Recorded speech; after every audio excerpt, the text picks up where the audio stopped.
আসসালামু আলাইকুম। এটিএন বাংলা সংবাদে সবাইকে স্বাগত জানাচ্ছি মার্জিয়া মিরা।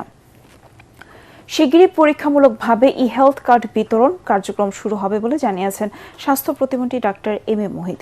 রাজধানীর সিরিডাপ মিলনায়তনে এক অনুষ্ঠানে তিনি বলেন, স্বাস্থ্য সেবায় রোগীদের বিড়ম্বনা কমাতে পর্যায়ক্রমে সবার হাতে ই-কার্ড তুলে দেওয়া হবে।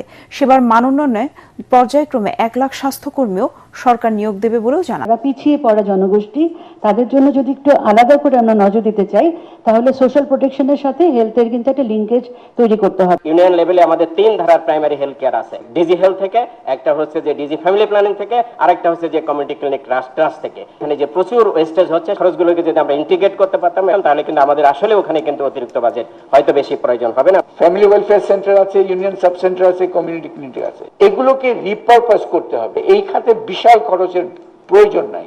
এক্সিস্টিং ইনফ্রাস্ট্রাকচারকে রিপারপাস করা। ই হেলথ কার্ডের কথা বলা হয়েছে, যদি আমরা একটা অ্যাপ ভিত্তিক ব্যবস্থা করি তাহলে 6 মাসের মধ্যে, আগামী 180 দিনের মধ্যে কিন্তু এটা বাংলাদেশে প্রচলন করা সম্ভব এবং এখানে কোনো খরচই হবে না। ই হেলথ কার্ড নিয়ে আমরা কাজ করা শুরু করব এবং প্রাথমিক পর্যায়ে হয়তো একটা পুরো জেলা কিংবা হয়তো দেখা গেল 3টা জেলার 3টা উপজেলাকে নিয়ে আমরা পুরো সিস্টেমটাকে পাইলটিং করব। তারপরে আমরা রোল আউট করব। 1 লক্ষ স্বাস্থ্যকর্মী, তার মধ্যে 80,000 থাকবে নারী স্বাস্থ্যকর্মী। এই বিষয়টাকে আমরা গুরুত্ব দিই। অপরিষ্কার, ঢুকতেই যে আউটডোরের জায়গাটা, সেই জায়গায় যে ময়লা,